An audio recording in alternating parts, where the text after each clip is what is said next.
আল্লাহ আলহামদুলিল্লাহ আলহামদুলিল্লাহি ওয়া কাফা ওয়া সালামুন আলা ইবাদিহিল্লাযীনা আসতাফা আম্মা বা'দু ফাআউযু বিল্লাহি মিনাশ শাইতানির রাজীম বিসমিল্লাহির রহমানির রহিম মা আতাকুমুর রাসূলু ফাখুযুহু ওয়া মা নাহাকুম আনহু ফান্তাহু ওয়াত্তাকুল্লাহ ইন্নাল্লাহা শাদীদুল ইকাব সাদাকাল্লাহু মাওলানাল আযীম ওয়া ক্বালা রাসূলুল্লাহি সাল্লাল্লাহু তাআলা আলাইহি ওয়াসাল্লাম মান আহাব্বা সুন্নতি ফাকাদ আহাব্বানি ওয়া মান আহাব্বানি কানা মা'i ফিল জান্নাহ ওয়া ক্বালা রাসূলুল্লাহি সাল্লাল্লাহু তাআলা আলাইহি ওয়াসাল্লাম আল হালালু বাইয়িন ওয়াল হারামু বাইয়িন ওয়া বাইনাহুমা মুশতাবিহাত আও কামা ক্বালা আন-নাবিয়্যু আলাইহিস সালাতু ওয়াস সালাম। মুআজ্জাজ হাজিরিন, আমি আল্লাহ পাক রব্বুল আলামিনের পবিত্র কালামের অংশ বিশেষ তেলাওয়াত করলাম এবং হযরত রাসূল করিম সাল্লাল্লাহু আলাইহি ওয়াসাল্লামের দুইখানা হাদিস শরীফ পাঠ করলাম। আল্লাহ পাক কুরআন শরীফ এবং হাদিস শরীফের কামিল হেদায়েত আমাদের সকলকে নসিব ফরমান। কোরআনে পাক এবং হাদিসে পাকের নূরে আমাদের জীবনকে সুন্দর করার, আলোকিত করার তৌফিক দান করেন। আজকের এই মাহফিলকে আল্লাহ পাক আমাদের সকলের নাজাতের উসিলা হিসাবে কবুল ফরমান। এই উসিলায় অত্র এলাকার মধ্যে বিশেষ করে আল্লাহ পাকের মহব্বতের, রসুল সাল্লাল্লাহু আলাইহি ওয়াসাল্লামের মহব্বতের এক নূরানি ধারা চালু হওয়ার ব্যবস্থা করে দেন। আমার ভাই, ইসলাম অনেক বড়। 23 বছর যাবৎ রাসূলুল্লাহ সাল্লাল্লাহু আলাইহি ওয়াসাল্লামের উপর নাজিল হওয়া ধর্ম, কিছু কোরআনের নামে, কিছু হাদিসে পাকের নামে, সবটার নাম ইসলাম। দিনী এই জলসাগুলোর মধ্যে সে ইসলামের কতটুকুন কথা বলা সম্ভব এটা আমরা সকলেই জানি, কিন্তু মোটা মোটা কিছু কথা এমন যেই কথাগুলো দ্বারা আমার কথা একটা, কিন্তু আমি চলতে পারবো 1000 জায়গায়। জিনিস একটা দিয়েই আমি উপকৃত হব অসংখ্য জায়গায়। এইরকম আল্লাহ পাক আমাদেরকে কিছু কথা বলার এবং শোনার তৌফিক দান করেন। হযরত রাসূলুল্লাহ সাল্লাল্লাহু আলাইহি ওয়াসাল্লাম ইরশাদ করেন, মান আহাব্বা সুন্নতি ফাকাদ আহাব্বানি। অনেকে আমাকে ভালোবাসবে বিভিন্নভাবে, আমার রুচি, আমার পছন্দ।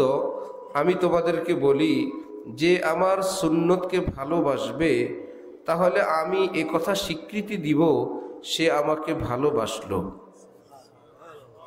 সে একা একা ভালোবাসলে তো হবে না। আমি যাকে ভালোবাসি তিনি যদি ভালোবাসার স্বীকৃতি না দেন, এটার নাম কি ভালোবাসা? রাজার মেয়ে আপনার পছন্দ হয়েছে, আপনি এখানে বসে বসে কাঁদেন, কি ব্যাপার?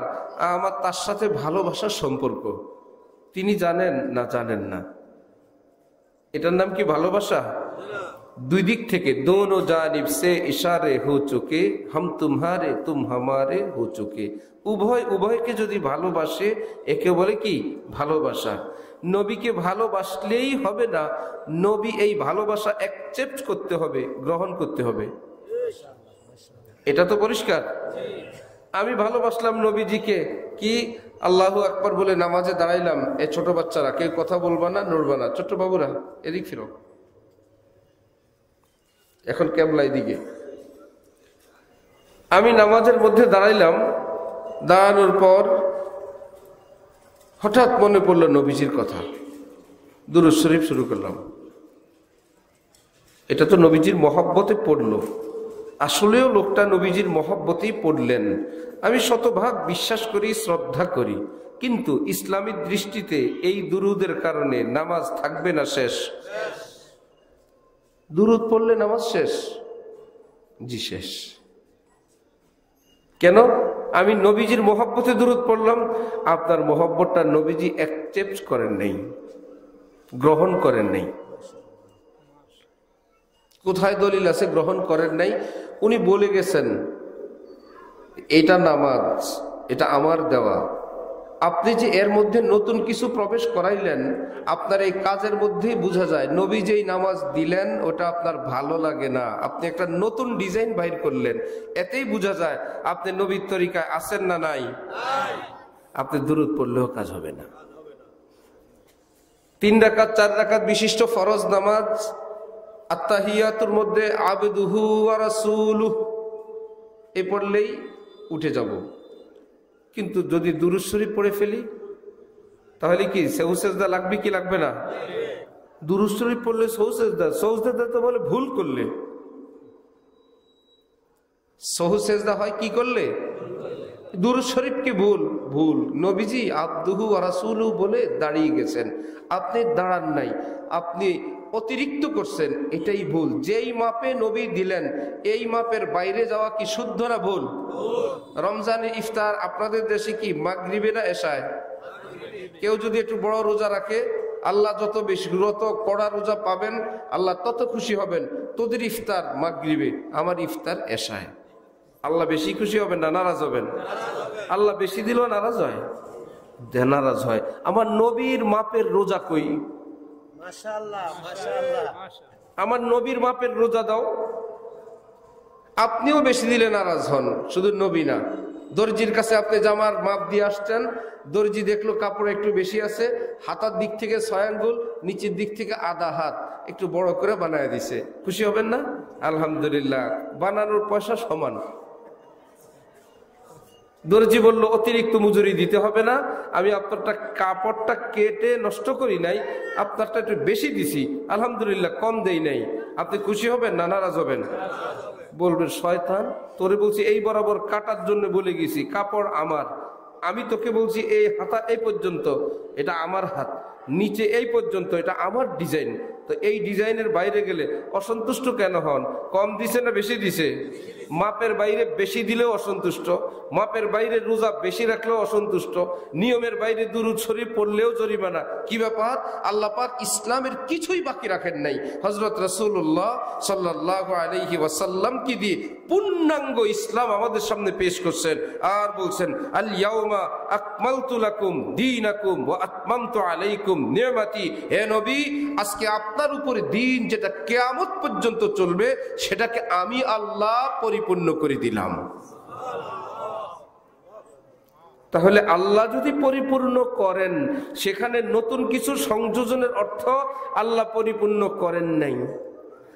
নবী যদি দিয়ে যান, সেখানে নতুন কিছু সংযোজন, যে নবী এটা দিয়ে যান না, একটা জরুরি বিষয়। সাহাবাই কেরাম বুঝেন নাই, আমি বুঝছি, বুঝা গেল এই বুঝ না। মজার কথা মজা করে বলে চিংড়ি মাছ নাকি বেশি বুঝতো, এই জন্য পাছার গু মাথায় দিয়ে দিছে। অন্যান্য প্রাণীর পায়খানা থাকে পেটে, চিংড়ি মাছেরটা থাকে কই? সব প্রাণী লাফ দিলে যায় সামনে, চিংড়ি মাছ লাফ দিয়ে কই যায়? প্রত্যেক লাফে পিছে। কি ব্যাপার? বলে জ্ঞান বেশি, থাকেও মাথায়, এক এক লাফে পিছে। আহা, বেশি বুঝে নিষেধ। নবীজি বলছেন মাগরিবের আযান দেওয়ার সাথে সাথে ইফতার করবা, একটু দেরি করবা না। আল্লাহরে বুঝাইবা, আল্লাহ ক্ষুধায় কেবল আপনার হুকুমের অপেক্ষায় ছিলাম। আল্লাহ বলবেন আমার বান্দা ক্ষুধার তাড়নায় অস্থির ছিল, শুধু সিগন্যালের অপেক্ষায় ছিল। ফেরেশতারা দেখলি খাবার নিয়ে বসে আছে, আল্লাহু আকবার বললেই শুরু করবে। এত কষ্ট করে রোজা আমার জন্য রাখছে, ইফতার আমার নবীর মতো করছে।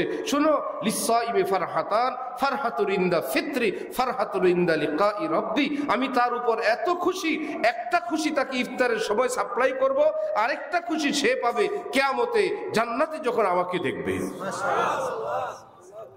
তাহলে শরীয়তের মাপ মতো কাজ করা এটা আমাদের একটা ডিউটি।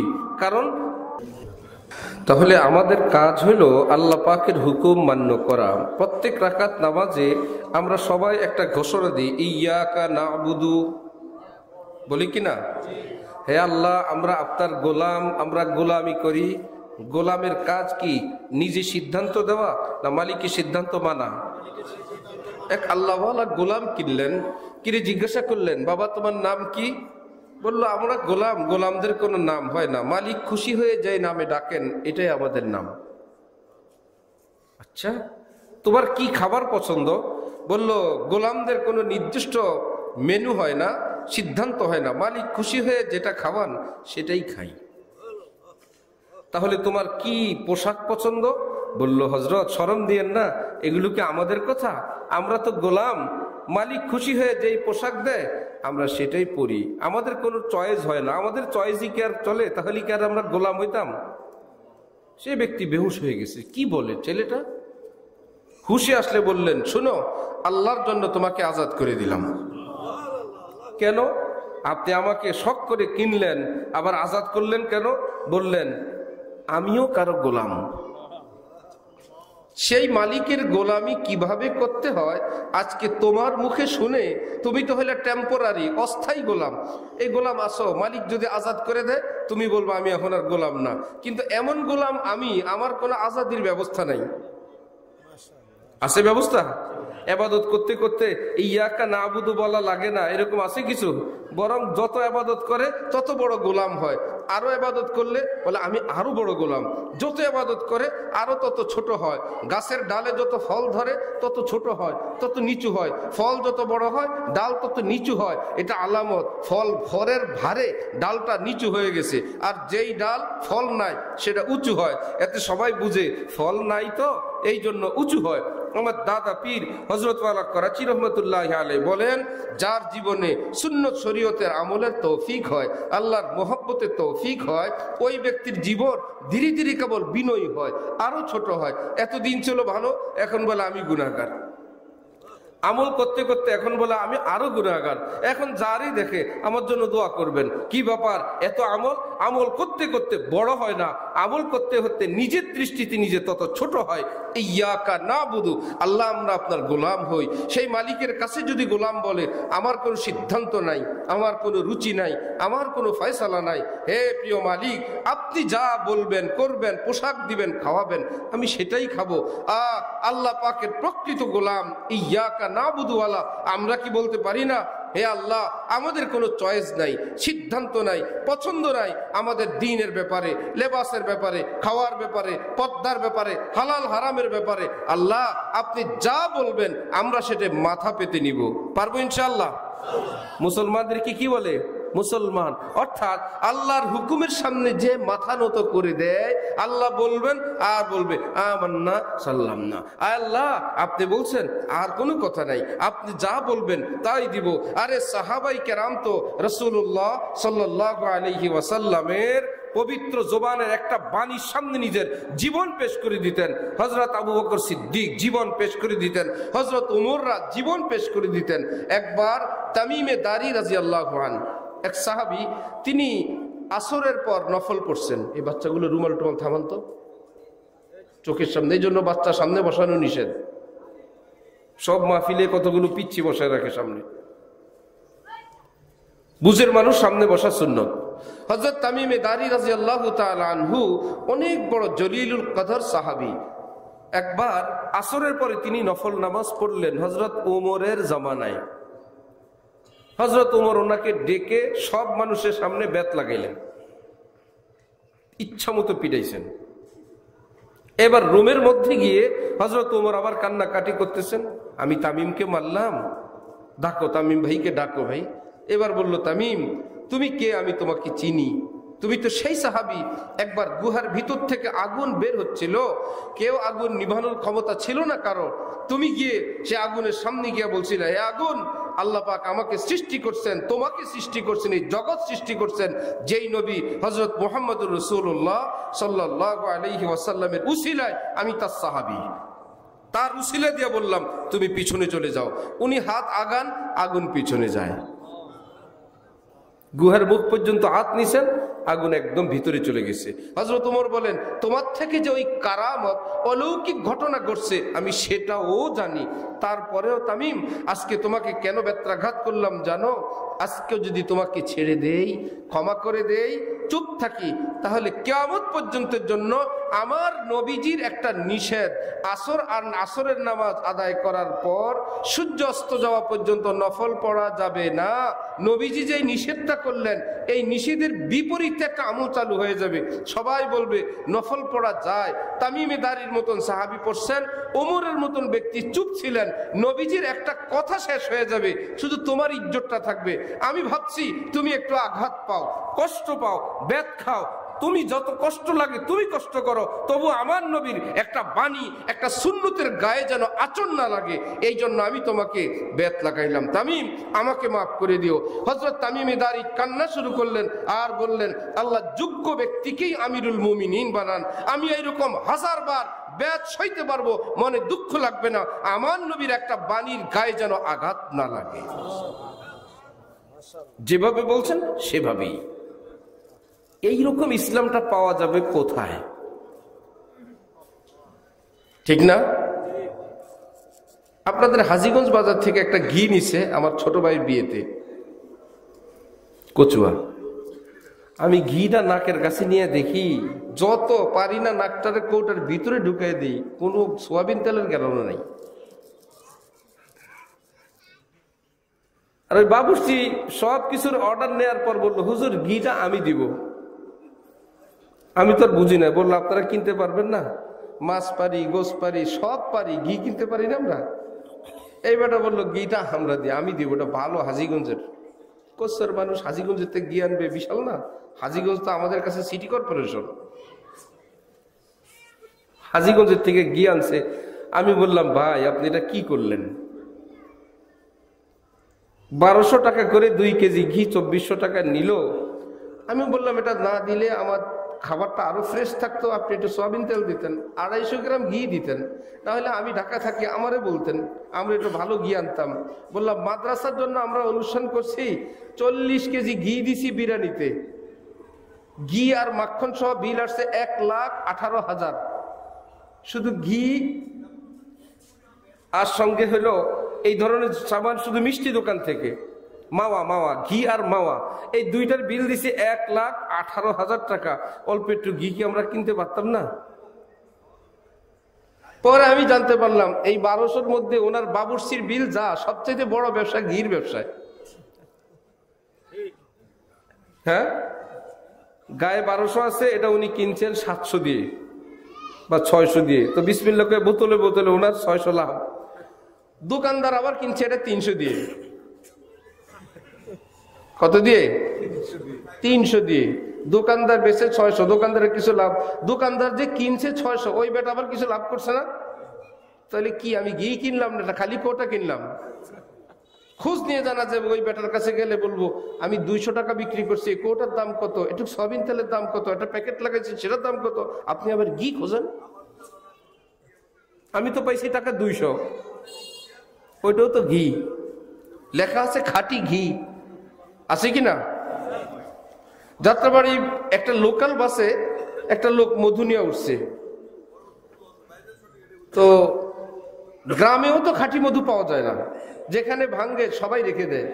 শহরে চাক ভাঙ্গে বলে হাঁটা লাগে, শহরে লাঠির মাথায় আগুন, এখন আগুন নিবে নাই, ধোয়া উঠতেছে, একদম মাত্র এই মধুটা নামায় আনছে। কি ব্যাপার? এই পাশে। আমি বললাম, ওখানে কোনো লোক নাই, ধোয়া এখনো নিবে নাই, এই মধু এরকম হাঁটে। এইরকম একটা শয়তান ওই মধু নিয়ে উঠছে লোকাল বাসে। এক মুরব্বী পাশের থেকে দাঁড়ায় বলতেছে, দেশে কিচ্ছু নাই খাঁটি, থাকলে মধু আর ঘি, দুইটা জিনিস আছে। খাঁটির মধ্যে থাকলে এই দুইটা জিনিস দেশে এখনো আছে, ঘি আর কি মধু।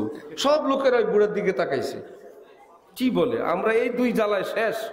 তো এখন বললো যে এই দুইটা জিনিসে আছে খাঁটি, সবাই তাকায় আছে। এইবার কটমট করে বলতেছে এই বুড়া লোকটাই মধুওয়ালারে, এই কোন কারখানার থেকে আনছস?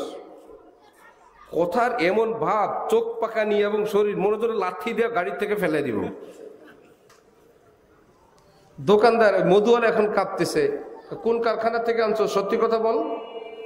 জুরেন, মধুর আবার কারখানা হয়?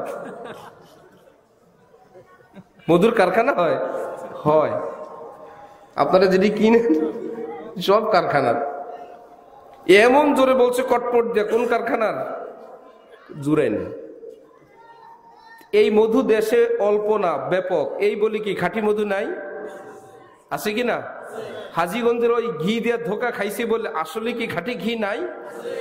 ব্যাপক ধোকাবাজ, ব্যাপক প্রতারক, ব্যাপক শয়তানি, এরপরেও কিন্তু খাঁটিটা আছে। খাজা দারুদনিস ওয়াগারনা তবেই ভাস। আপনি যদি খুঁজতে নামেন অরিজিনালটা, আল্লাহ কিন্তু আপনার জন্য ব্যবস্থা করে দিবেন। তিনি ওয়াদা করছেন, ওয়াল্লাযীনা জাহাদু ফিনা লানাহদিয়ান্নাহুম সুবুলানা ওয়া ইন্নাল্লাহা লামাআল মুহসিনিন। যারা আমার খাঁটি দ্বীন চায়, খাঁটি ইসলাম চায়, খাঁটি সুন্নত চায়, খাঁটি শরীয়ত চায়, 2 নম্বর ঘিও না, কারখানার মধুও না, যে চাইবে, চেষ্টা করবে, আমি আল্লাহ ওয়াদা করলাম, আমি আল্লাহ তাকে খাঁটির সন্ধান দিয়া সিরাতুল মুস্তাকিম দিয়া জান্নাতে পৌঁছায় দিব। চাইতে তো হবে। যদি আপনি বলেন না ঘি লেখা থাকলেই চলবে, আমার ঘি লাগবে না, মধুওয়ালা বলছে মধু আর অসুবিধা নাই, তাহলে কি আপনি খাঁটিটা পাবেন? তাহলে প্রশ্ন, ইসলাম ধর্ম বর্তমানে গ্রামে গ্রামে, বাজারে বাজারে, এলাকায় এলাকায়, সব জায়গায়, সব এলাকায় খাঁটিটা আছে না একটু ভেজাল ঢুকছে? ভেজাল ঢুকছে কিনা? আপনি যদি বলেন এই ঘি আমার চলবে, আপনার জন্য কোনো কথা নাই। আপনি যদি বলেন ওফো, কোন ইসলামে আল্লাহ কোরআন শরীফে রাজি আল্লাহ বলছেন? সাহাবীদের উপর যে আল্লাহ বললেন রাজিয়াল্লাহু আনহুম, আমি আল্লাহ তাদের উপর রাজি, ওই ইসলাম কোনটা? ওটা দেন তো হুজুর। আমাদের কারোর উপর রাজি আল্লাহ আছে? অমুক হুজুর, অমুক পিসাব, অমুক হজরত, অমুক ওয়াইজ, অমুক প্রিন্সিপাল, অমুক হুজুরের উপর আল্লাহ পাক রাজিয়াল্লাহু আনহুম বলছেন, কেউ বলতে পারবে? কিন্তু সমস্ত সাহাবীর ব্যাপারে আল্লাহ পাক বলেন কি, ওয়াস-সাবিকুনাল আউয়ালুন মিনাল মুহাজিরিন ওয়াল আনসার والذين اتبعوهم بإحسان رضي الله عنهم ورضوا عن।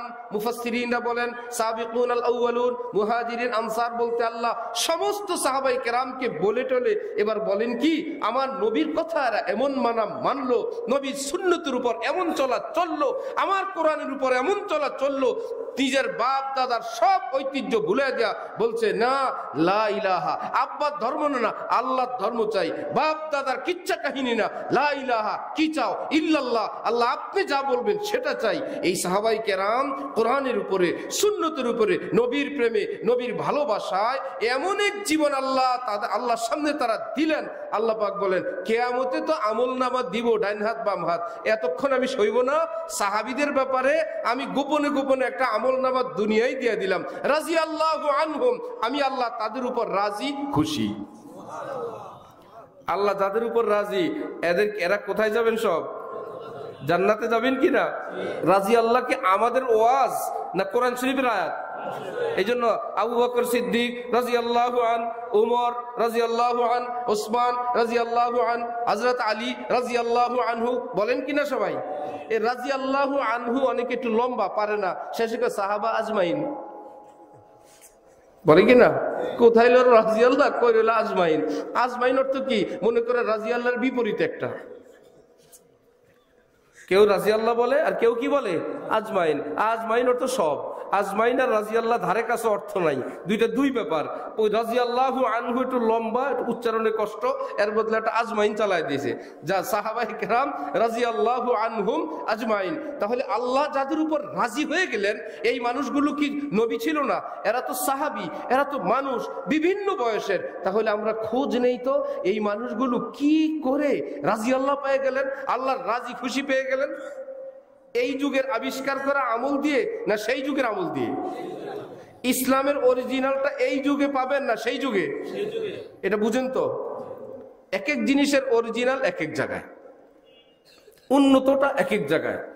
দুনিয়াবি যত কিছুর উন্নত আপনি খুঁজবেন, ফ্যাসিলিটি খুঁজবেন, সুযোগ সুবিধা খুঁজবেন, পিছনে না, ওটা আরো সামনে। দুনিয়ার সুযোগ সুবিধা, উন্নত ব্যাপার স্যাপার, এটা কি পিছনের যুগে না সামনের যুগে? এক সময় মোবাইল ছিল না, মোবাইল নামছে, একটু সুবিধা হয়েছে না? এরপরে ছিল না ইন্টারনেট, ইন্টারনেট নামছে, কত সুবিধা আমাদের। যে গলত কাজে লাগায় সেটা গলত। প্লেন ছিল না, প্লেন নামছে, কত কিছু ছিল না, দুনিয়ার উন্নতি অগ্রগতি কত কিছু নামলো। বলে এটা শেষ নেই, আপনি মরার আগ দিয়ে শুনবেন আরো কিছু নামছে, পরে শুনবেন হাজীগঞ্জ এয়ারপোর্ট হয়েছে। এখন তো স্বপ্নের মতো লাগে কিনা? শেষে বলবো এত বড় জায়গা লাগে, এখন নতুন বিমান নামছে হেলিকপ্টার মতন, অল্প একটু জায়গার মধ্যে চক্কর দিয়ে সোজা মক্কা শরীফ। 6 ঘন্টা লাগতো, এত পুরা লক্ষ জক্কর মুড়ির টিন দিয়ে গেছেন হজে, 6 ঘন্টা লাগে অল্প একটু রাস্তা যেতে। এমন স্পেশাল বিমান বের হবে হাজীগঞ্জের থেকে 2 ঘন্টায় মক্কা। ওই বেটারা আমগো জন্য আফসোস করবে, আরে বাপ দাদারা হাজীগঞ্জ থেকে ঢাকা যাইতো, ঢাকা গিয়ে হজ ক্যাম্পে বসে থাকতো, এরপরে এরা 6 ঘন্টা দিয়ে হজে যাইতো, আমাকে জন্য কষ্ট করবে। আমরা যেরকম জাহাজওয়ালার জন্য কষ্ট করি, আরে জাহাজে করে গেছে, জাহাজওয়ালারা কষ্ট করছে আগের জন্য, আরে পায়ে হেঁটে গেছে। বুঝা গেল দুনিয়ার সুযোগ সুবিধা ফ্যাসিলিটি পিছনের দিকে না সামনের দিকে? যত দিন আসবে তত উন্নত। ইসলাম কি উন্নতটা আসতেছে না উন্নতটা পিছনে? মাশাআল্লাহ মাশাআল্লাহ। উন্নত ইসলাম সামনের দিকে না পিছনের দিকে? এবার 100 বছর আগে যান, 50 বছর আগে, 100 পাবো কই, আমার বয়স অল্প, 30 বছর আগে যান, দেখবেন রিক্সার মধ্যে চাদর লাগানো, কি ব্যাপার, ভিতরে মহিলা কি বোরকা গায়ে দেয় নাই? দিয়েছে, তারপরও বোরকার উপর দিয়ে যদি কেউ দেখে রিক্সার বাইরে একটা কাপড়, ওফো। আর যদি রাস্তায় হেঁটে যায় বোরকাওয়ালা মহিলা, সঙ্গে আবার একটা ছাতা, কি ব্যাপার, ঢাকলাম, গায়ের সঙ্গে তো বোরকা লেগে আছি, আমি কতটুকু উঁচু মোটা চিকন, এ তো পুরুষ মানুষ দেখে ফেলবে, ছাতি ফিট করছে, বোরকার ভিতরে আমি নারীকে যেন পর পুরুষ দেখতে না পারে। মা বোনদেরকে এখন পর্যন্ত কবর দেন খোলামেলা না কাপড় দিয়ে? কবরে নামানো হয় পুরুষের মতো না ঢেকে ঢেকে? মরা মানুষের ঢাকেন কেন? মা বোন নারী ওনাদের পর্দার হুকুম মরার পরেও আছে, একটা কাপড় উপরে ধরে রাখো, এই মহিলাকে যে যে ধরতে পারবে তারা কবরে নামো। পুরুষের 3 কাপড়, ওনার 5 কাপড়, ওনার বুকের ওড়না দিয়ে তারপরে উপরে কাপড় টানায় দাও। এইরকম বিধান এ নতুন না পুরান? এবার ইসলামের আগের যুগে আরো যান, আরো পিছনে যান। ইমাম মালিক রহমতুল্লাহ আলাই বাজারের ব্যবসায়ীদেরকে ডাকতেন, ব্যবসা করবেন? জি। ব্যবসা করে জান্নাতে যাবেন না জাহান্নামে? হুজুর জান্নাতে। তো বলেন তো ব্যবসার মাসালা কি, কেমনে কিনতে হয়, কেমনে বেচতে হয়? চুপচাপ। এবার হুকুমতকে বলতেন মার্কেট বন্ধ, এই মুসলমানরা ব্যবসা করে জাহান্নামে যাবে, দরকার নাই, এদেরকে আগে মাসআলা মাসাইল শিখান, ব্যবসা কেমনে করা লাগে, ব্যবসাও করবে ইবাদতও করবে। তোমরা যেদিন মাসআলা শিখবা সেই দিন দোকান খুলবা। মাশাআল্লাহ মাশাআল্লাহ। তাহলে এইরকমটি এখন কি পারবে কেউ? আমাদের গ্রাম কচুয়া, আমাদের গ্রামে তারাবির নামাজে হাজিরা হইতো, আমি দেখছি অমুক কোথায় তারাবিতে হতমে তারাবি, হয়তো অনেকে একটু চুরিদারি করতো, হাফেজ ভরা গ্রামে, অমুক কোথায় নাই, ওই বাড়ির একজন বলতে হইতো উনি শ্বশুর বাড়িতে গেছেন, ঠিক আছে। অমুকে কই, উনি একটু বাজারে গেছেন, আসেন নাই, বসেন। তারাবিতে হাজিরা নিতে পারবেন? এখন ফেসবুকে দিয়া পুলিশ এসে আপনারা ধরে নিয়ে যাবে, ধর্মের ব্যাপারে বাড়াবাড়ি, ঠিক না? তাহলে ইসলাম সৌন্দর্য, অরিজিনাল, আকর্ষণীয়, খাঁটিটা এই যুগে না পিছনের যুগে? যত পিছনে যাবেন তত নূর বাড়বে, নূরে নবুয়তের ফোকাস পাবেন, আরো পিছনে যাবেন নূরে উজালা হয়ে যাবেন, আরো পিছনে যাবেন তবে তাবি পাবেন, আরো পিছনে গেলে তাবি পাবেন, আরো পিছনে যাবে ফেরেশতাদের কাছে ঈর্ষণীয় মানুষ সাহাবায়ে কেরামকে পাবেন। এইবার নবীজি বলেন খায়রুল কুরুনি কারনি, এই পৃথিবীতে কিয়ামত পর্যন্ত যত যুগ সময় আসবে আমার যুগ শ্রেষ্ঠ যুগ। সুবহানাল্লাহ। তাহলে আমরা ইসলামের উপর আমল করব এখনকার যুগের গুলো না সেই যুগের গুলো? মাঝে মাঝে আমি বলি আম গাছে আলু ধরে, আপনার গ্রামের মানুষ, গ্রামে কথা বলতে সুবিধা। আম গাছে আলু দেখেন নাই? আলুর লতা বাইতে বাইতে বাইতে বাইতে আমও ঝুলে আলু ঝুলে। বাচ্চারা তো অবাক, আম গাছে আলু ধরছে, মুরব্বীরা বলে আম গাছে আলু ধরে নাই। এটা পাশের থেকে এসে পেঁচাইতে পেঁচাইতে ওখানে উঠছে, এখন গাছের মধ্যে কি ঝুলে? মুরব্বীরা কি মনে করে এটা আম গাছে ধরছে না আলু গাছ? পেঁচাইতে পেঁচাইতে। ঠিক ইসলামের বাইরের কোনো কিছু এরকম মাঝে মাঝে ইসলামের লগে পেঁচাইতে পেঁচাইতে আমের লগে আলু এসে গেছে। মাশাআল্লাহ মাশাআল্লাহ। সবাই দেখে হুজুরে ছোটকাল থেকে দেখতেছি। ছোটকাল থেকে দেখেন, ইসলাম কি আপনার ছোটকালেতে শুরু হয়েছে? ইসলাম কি আমাদের ছোটকাল থেকে শুরু হয়েছে না 1500 বছর আগে? কি ব্যাপার, সিএস মিলতে হবে, এসএ মিলতে হবে, আরএস মিলতে হবে, বিএসসি মিলতে হবে, ভালো কাগজ বুঝে এইরকম একজন লোকের কাছে গেলে বলবে কাগজের সমস্যা আছে। কি ব্যাপার, অমুক জায়গায় মালিকানা ট্রান্সফার কেমনে হয়েছে নাই, অমুক ওয়ারিশদের জমি আরেকজনে ভুয়া বেচে ফেলছে, এই টাকা এই জায়গা কিনেন না। বললে নাম জারি আছে, বলে নাম জারি আছে, ওয়ারিশরা যদি দাবি করে ছেড়ে দেওয়া লাগবে, ঠিক কিনা? কেন ওয়ারিশদের জমি ভুয়া ভাবে কেউ নিছে, তাহলে ইসলামের এরকম কি কোনো কাগজপত্র নাই না আছে? কোরআন শরীফ আছে না নাই? ভুয়া একটা আমল বাজারে চলে, বলে দেখি হুজুর মিলান তো কোরআন শরীফ হাদিস শরীফ সাহাবাই কেরাম, ও ফো গিয়া দেখা গেল না আম গাছে আলু ধরছে। ধরতে পারি কিনা? আমার ভাই, নতুন আমল শুরু করবেন, এটা আল্লাহ কবুল করেন কি করেন না। আর আপনি একটা শুরু করবেন, আমি আরেকটা পারবো না, আপনি একটা বাইর করবেন আরেকটা পারবে না, তাহলে ইসলাম বলতে কিছু থাকবে? আর নতুন আইটেমের তলে নবীর ইসলাম শেষ। আর যদি আমরা বলি না, ইসলাম অক্ষত, বাড়তিও নাই কমতিও নাই, যেমনটা আল্লাহ দিয়ে গেছেন আমরা ওই মাপের ভিতর থাকবো, এটিকে আমরা ঠকবো না জিতবো? হযরত ওয়ারা করাচি আমাদের দাদা পীর, ওনার ছোটবেলার খেলার সাথী, ওনার কাছে মুরিদ হয়েছে, দেখলো নিজের বন্ধু পীর হয়ে গেছে, পীরের কাছে আইসা বলে আমি তো অমুক দুরূদ শরীফটা পড়ি, এটা কি ঠিক আছে? হযরত দেখলেন যেই দুরুদের কথা বলে এটা হলো মানুষে বানানো দুরুদ। বিভিন্ন দরবারে দুরূদ শরীফ আছে, আল্লাহুম্মা সাল্লি আলা মুহাম্মদ ওয়া আলা আলি মুহাম্মদ, এটুকু তো সহিহ। এরপরে পিসাব নিজের নাম দিছে, ওয়া আলা আলি সৈয়দ আলী, আল্লাহ সৈয়দ আলীর উপরও রহমত তাজিল হোক, নিজের নাম খান ঢুকাই দিয়েছে, ও আলা আলী সৈয়দ আলী, সৈয়দ আলীর পরিবার পরিজনের উপর। নিজের মুরিদদেরকে বলছে এটা আমাদের সিলসিলার দুরুদ, তোমরা পড়বা। নবীর সঙ্গে আমাদের একটু নাম ঢুকাই দিলাম। এইরকম একখান দুরুদ শরীফ কোন দরবার থেকে শিখছে। এখন ওই দুরুদের প্রতি ওনার যে ভক্তি, হযরত ওয়ালা করাচি বলেন আমি চিন্তা করলাম এমনিই বন্ধু মানুষ, আর ওই দুরুদ পড়ে দীর্ঘদিন অভ্যস্ত হয়ে গেছে, আমি যদি এখন কিছু বলি বেচারা কষ্ট পাবে। আমি সহজে বললাম, ভাইয়া এক দুরুদ উম্মত বানাইছে, এটা একটা দুরুদ, আরেক দুরুদ নবীজি বানাইছেন, আপনি কোনটা পড়বেন? মাশাআল্লাহ মাশাআল্লাহ। অনেকে বলে নবীর উপর দুরুদ কি নবী বানায় দিয়েছে, বলে তো আমরা বানার লাগবে না গো। দুরুদ এটা কি ইসলামের অংশ না? ইসলামের অংশ কিচ্ছু বাকি রাখে নাই। আমরা পড়ি লা ইলাহা ইল্লাল্লাহ মুহাম্মাদুর রাসূলুল্লাহ, পড়ি কিনা? নবী কালেমা কি পড়তেন? লা ইলাহা ইল্লাল্লাহ, মুহাম্মদ তো আমি, আর এটা বললে লাভ কি? এরকম ওনারও পড়া ফরজ ছিল, লা ইলাহা ইল্লাল্লাহ মুহাম্মাদুর, উনিও দুরূদ শরীফ পড়তেন, আল্লাহুম্মা সাল্লি আলা মুহাম্মদ, আপনি তো মুহাম্মদ। বলে আরে বেটা, আমি মুহাম্মদ এক হিসাবে, আমি মুহাম্মদ আরেক হিসাবে আমি নবী, আমার উপর দুটো ডিউটি, আমার উপর আমার দুরূদ শরীফ পড়া ফরজ। তাহলে দুরূদ শরীফটা কি সাহাবীরা বানাইছেন না নবী বানাইছেন? অনেকে মনে করে নবীর উপর দুরূদ কি নবী শিখাই দিবেন, শরমের জিনিস না। না, শরম না, দিন পুরাটা নবীজি দিয়ে গেছেন। এমন কি তিনি তার উপর দুরূদ পড়বেন সেটা আমাদেরকে শিখান নাই, নিজেও পড়তেন।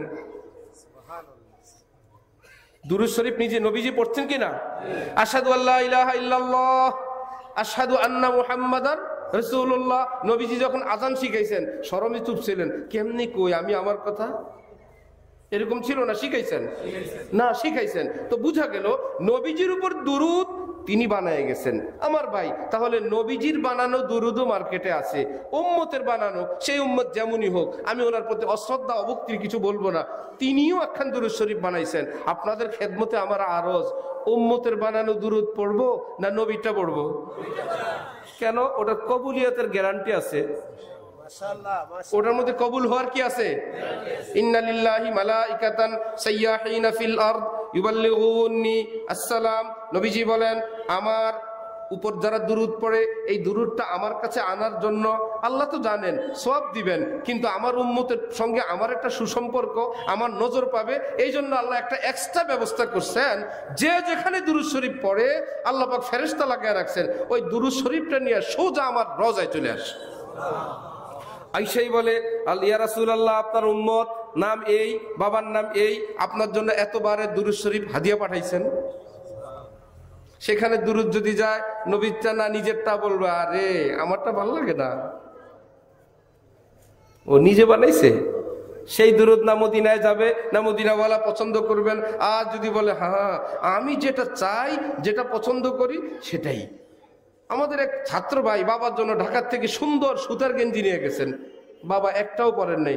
লাইনুলের গেঞ্জি হালকা মিষ্টি কালার রেডি কই, কি জ্বালা জ্বালা, কত এত পোস্টপাসের গেঞ্জি আমার ভাল লাগে না। আমরা যেটা আগে পড়ছিলাম নাইলনের গেঞ্জি, সেটা কই, ও যে যেটা পছন্দ করে সে সেটাই দিতে হবে।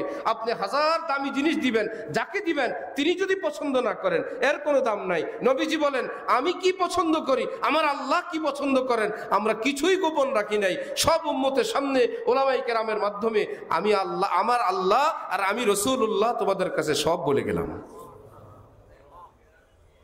তাহলে অরিজিনালটা খুঁজলে পাওয়া যাবে না ইনশাআল্লাহ? কোরআন শরীফের কিছু হারানো গেছে, হাদিস হারানো গেছে, তাফসির হারানো গেছে। হ্যাঁ, ঝামেলা যেটা হয়েছে আমাদের মতন কিছু হুজুর, আমিও সেই পার্টির লোক, না পারলে কোন রকম একটা বুঝ দিয়ে নিজের ইজ্জতটা বাঁচায় দেয়, পারুক আর না পারুক। অথবা যে অবস্থানে আছে, যেই মহল্লায় আছে ওটার সঙ্গে তাল মিলে অসুবিধা নেই, আপনি করতে পারবেন, খারাপ না, আপনি তো আর খারাপ কিছু করেন নাই। এইরকম করতে করতে করতে করতে করতে অনেক ঝামেলা জুটে গেছে। আর আমরা ওই পর্যন্তই যে এই হুজুর আমাদের, এর বড় যে হুজুর আছে, ডাক্তারের বড় ডাক্তার আছে, স্যারের বড় স্যার আছে, আমরা আর ওই পর্যন্ত যাই নাই না আমাদের। অথচ খোঁজ নিয়ে জানা গেছে হুজুরের অবস্থা হইল ওনার এলাকায় ভাইগো থেকে ভাবিগুলোকে পরিচয় বেশি। এলাকায় ভাই করে যা চিনে ভাবি করে এর চাইতে বেশি পরিচয়। ক্ষুধা লাগলে পুরা গ্রামে লজিং, ভাবির মাথা ব্যথাও জারে, তা বিস্তুমান তো দেয়। আমরা শিখি ওনার থেকে, উনি নাকি নায়েবে রসুল, উনি নায়েবে রসুল। জুব্বা গায়ে দিলে নায়েবে রসুল হয়, ওয়াজ করতে বলে নায়েবে রসুল হয়। কি ভাই এত সহজ? নবীর নায়েব, এটা নবীকে অপমান করে না? নবীর নায়েব হবে যার কাছে নবীর প্রতিচ্ছবি থাকবে। হাঁটা দেখলে, চলা দেখলে, বলা দেখলে, উম্মতের ভালোবাসা দেখলে, শরীয়ত তাকওয়া অনুযায়ী দেখলে, হালাল হারামের বাসায় দেখলে অন্তর থেকে আওয়াজ আসবে, আল্লাহ নবীর একজন উম্মত যদি এত সুন্দর, এত ভদ্র, এত নেককার হয়, আমার নবীজি জানি কেমন ছিলেন। তিনি যদি এত সুন্দর হন, আমার নবী জানি কত সুন্দর ছিল। এক ইংরেজ ভারতবর্ষে আসছে, এসে দেখলো বড় বড় কিতাব, কি জামে সগীর, জামে কবির, সিয়ারে সগীর, সিয়ারে কবির, মাবসুদ, জিয়াদাত, ইসলাম বিষয়ক মোটা মোটা কিতাব। ইমাম আবু হানিফা রহমতুল্লাহ আলাইহির এলেম, ওনার ছাত্র ইমাম মুহাম্মদ লিখছেন। ইংরেজ তো আর কিচ্ছু বুঝে না, কে লেখক? ইমাম মুহাম্মদ। ইংরেজ বলে ইসলামের নবী মুহাম্মদ। সবাই বললো আরে গাদা, ইমাম মুহাম্মদও বুঝো না, নবী মুহাম্মদও বুঝো না। এই ইসলামের একজন ইমাম, ইমাম আবু হানিফার ছাত্র ইমাম মুহাম্মদ, উনি লিখছেন। ও অরিজিনাল যে মুহাম্মদ নবী উনি না, না। এখন সেই ইংরেজ এইবার তার ভুল ভাঙছে, এখন বলে আল্লাহ রে, ইসলামের ছোট মুহাম্মদের এলেম যদি এত হয়, তাহলে বড় মুহাম্মদের এলেম কত ছিল। একজন আলেম, একজন নায়েবে রাসূল দেখে মানুষ বলবে আল্লাহ রে, এই ছোট হুজুর যদি এত সুন্দর হয়, এত ভালো হয়, এত আখলাকওয়ালা হয়, এত তাকওয়াওয়ালা হয়, তাহলে ইসলামের নবী, যিনি সব নবীদের সর্দার, সাইয়্যিদুল মুরসালিন, হযরত পেয়ারা নবী মুহাম্মদুর রাসূলুল্লাহ সাল্লাল্লাহু আলাইহি ওয়াসাল্লাম, তিনি যেন কত সুন্দর ছিলেন। এই জন্যই তো সাহাবীরা তার পাগল ছিল, এই জন্যই তো উম্মত তার পাগল, এই জন্যই তো পশু পাখিরাও তার পাগল। আহারে, আমি নবীকে যদি পাইতাম কত না খেদমত করতাম, কিছুই তো পারি না, চলো একটু বসে বসে দুরূদ শরীফ পড়ি। আমি নাই তো ফেরেশতা আছে না নেওয়ার জন্য? ফেরেশতা আছে কিনা? সাথে সাথে কেউ যদি চায় নবীজির রওজায় আমার নাম উচ্চারিত হোক এই মুহূর্তে, তার জন্য সহজ আমল, দুরূদ শরীফ আপনি পড়বেন, নূরের ফেরেশতারা দুরূদ নিয়ে আপনার নবীর রওজায় হাজির হয়ে যাবে। গিয়েই আপনার নাম, আপনার আব্বার নাম বলবে, এলাকার নাম বলবে। তাহলে যে এলাকার লোকেরা বেশি বেশি দুরূদ শরীফ পড়বেন, তাহলে নবীজির তাওয়াজ্জুহ পাবেন, আল্লাহ পাকের রহমতও বেশি পাবেন। চেষ্টা করবো ইনশাআল্লাহ। ছোট্ট ছোট্ট আমল। রাসূলুল্লাহ সাল্লাল্লাহু আলাইহি ওয়াসাল্লাম ইরশাদ করেন, কেউ যদি প্রতিদিন 10 বার পড়েন দুরূদ শরীফ, সকালে সন্ধ্যায় 10 বার 10 বার। মিলাদ শরীফ না দুরূদ শরীফ? 10টা মিলাদ কি সহজ? শেষে কই তো ফকির হয়ে যাবো 1 মাস পড়লে। দুরূদ শরীফ একা একা পড়েন, যত মহব্বতের সঙ্গে পড়বেন তত মহব্বতের সঙ্গে যাবে। নবীজি বলেন যে 10 বার দুরূদ শরীফ পাঠ করবে আল্লাহ তো 10 × 100 বার রহমত নাজিল করবেন কমপক্ষে, বেশিটার কোনো সংখ্যা নাই। যে এই আমল করবে আমার কাছে তার খবর আসতেই থাকবে। শুনো তার জন্য একটা সুসংবাদ, কতটা ভালোবাসা আমার সঙ্গে, অন্তরে ঈমান তো আছেই, কিয়ামতের দিন আমি নবী তাকে সুপারিশ করে জান্নাতে নিয়ে যাব। কিছু লোক যারা একটু বই পুস্তক পড়ে ইংরেজি শিক্ষিত বললো, হুজুর নামাজ রোজা গেল কই? আছে না? এর জন্য উত্তর হলো, আপনি আমল করেন, নবীজি বলছেন জান্নাতে নিবেন, নবীজির এই কথার ইজ্জত রক্ষার জন্য আপনারে জান্নাতের উপযুক্ত বানায়া আল্লাহ কবরে নিবেন। এত পণ্ডিতগিরি করা লাগবে না। নবীজির কথার ইজ্জত রক্ষা আমরা করব না আল্লাহ করবেন? ওই লোকেরা জান্নাতের উপযুক্ত বানায় নিবেন। কেমনে নিবেন? তওবা করার তৌফিক দিবেন। আর এই লোক তো আরেকজনের হক খাইছে, সেটা কি হবে? আল্লাহ পাক ওই লোকরে দিয়ে মাফ করে দিবেন। কেমনে মাফ করে? এমন বিপদে পড়ছে, মুখ ফসকে বলে পড়ছে, আল্লাহ যারা আমার হক নষ্ট করছে, চুরিদারি করছে, আল্লাহ আমি সব মাফ করে দিলাম, আল্লাহ আমার এই বিপদটা থেকে উদ্ধার করেন, সব মাফ। আল্লাহ বলে, আজকে তোর মুখ দিয়ে এটা বাইর করলাম, ওই 10 জনরে আমি নাজাত দিব, আটকা ছিল তোর কাছে, তোরটাও মাফ। ব্যবস্থা আছে কিনা? আমল শুরু করেন। আল্লাহর সঙ্গে নবীর সঙ্গে চালাকির দরকার নেই। এরপরে যদি কিছু বলতে চান মদিনার রওজায় গিয়ে জিজ্ঞেস করেন, তিনি হায়াতুন নবী, আপনার প্রশ্ন তিনি শুনতে পাবেন। এ নবী, আমি তো একটু পণ্ডিত টাইপের লোক, আপনি এগুলো বললেন, সাহস থাকলে সেখানে যান। এরকম একটা তো না, বহু আমল আছে। তাহলে সকালে 10 বার, সন্ধ্যাবেলায় 10 বার দুরূদ শরীফ পাঠ করবো ইনশাআল্লাহ। ফেরেশতারা ওই জায়গা চিনি কেমনি যে এখানে কেউ দুরূদ পড়ে, ঠিক না? ওই জায়গার থেকে একটা নূর বের হয়, একটা খুশবু বের হয়, সেকেন্ডের মধ্যেই বলে এই এটা দুরূদের নূর, এই খুশবু দুরূদের খুশবু, সঙ্গে সঙ্গে হাজির। আল্লাহ আমাদেরকে তৌফিক দান করেন। রাসূলুল্লাহ সাল্লাল্লাহু আলাইহি ওয়াসাল্লাম বলেন, শুনো, এই পৃথিবীর সমস্ত মাখলুক, যত জীব জন্তু আছে, মানুষ আছে, সকলের স্রষ্টা আল্লাহ, সকলের রিজিক দাতা আল্লাহ। সুতরাং আল্লাহর সঙ্গে এদের এক গভীর সম্পর্ক। হোক পোকামাকড়, হোক গরু ছাগল, হোক কাফের মুশরিক, বিরোধী দল হলে তো হোক মুসলমানই, তো আরেক তরিকার হলে হোক মানুষ। তো নবীজি বলেন, আল খালকু ইয়ালুল্লাহ, যত মাখলুক এরা আল্লাহ পাকের পরিবারের সদস্যের মতো আল্লাহর কাছে আপন। আল্লাহই খাওয়ান। মুরব্বী যেরকম ঘরে সবাইকে খাওয়ায়, শিক্ষিত অশিক্ষিতকে, আল্লাহ বলেন নামাজি বেনামাজি, মুসলমান অমুসলিম আমি খাওয়াই। এদের চোখে আলো আমি দেই, চলার বুঝ বুদ্ধি আমি দেই, কত কিছু আমি দেই। নবীজি বলেন, সুতরাং আমি আপনি যেই দৃষ্টিতেই দেখি না কেন, আল্লাহর সঙ্গে কিন্তু একটা সম্পর্ক আছে, যার জন্য এই মাখলুকের প্রতি, জীব জন্তুর প্রতি, মানুষের প্রতি যে যত বেশি সদয় হবে, দয়া করবে, ভালোবাসবে, নবীজি বলেন আল্লাহ তাকে তত বেশি ভালোবাসবেন। ওফো, আল্লাহর একটা মাখলুক, আল্লাহর বান্দা, আল্লাহর বান্দি হোক, যেই হোক আল্লাহর বান্দা তো। সুতরাং মাখলুকের হক যদি এমন হয়, মানুষের হক যদি এমন হয়, আমার পরিবার পরিজন, আমার কলিগ, আমার বন্ধু বান্ধব, আমার আব্বা আম্মা, আমার দাদা দাদি, আমার স্ত্রী, তারা কি দূরের না আরো কাছের? ওই কথাটাও মনে রাখবো, যেমনই হোক আল্লাহর বান্দা, আল্লাহর বান্দি। ভুল বিচ্যুতি করছে, নবীজি বলেন তুমি যদি রহম করো আল্লাহ রহম করবেন, তুমি মাফ করলে আল্লাহ মাফ করবেন। তাহলে এই আমলের পাশাপাশি এই চরিত্রটাও রাখবো। জোর আছে বলেই কেবল দেখা দিব না, আল্লাহর শক্তি কি অল্প না অনেক? দেখান, আল্লাহর শক্তি আমাকে দেখালে কিছু থাকবে? একটাও তো টিকবে না। এই জন্য বলা হয় আল্লাহর শক্তি অনেক, দেখান অল্প। আরেক হাদিসে আছে আল্লাহর আখলাকওয়ালা হও, দেখেন না, নামাজ পড়ে না, খাওয়ান দেখা, মানে না কাজ দেন কিনা। চাইলে কাফের গোড়া আমাদের যে শৈলের রাগ, কাফের মুশরিক ইসরায়েল আর আমেরিকা, আমাকে হাতে যদি আল্লাহ একটু ক্ষমতা দিতেন, একটাও কি বেঁচে থাকতো? গলা টিপা মারতাম না আমরা সবাই। আল্লাহ বলে আমি তো রহমান, আমি তো রহিম, তোরা তো আব্দুর রহমান আব্দুর রহিম।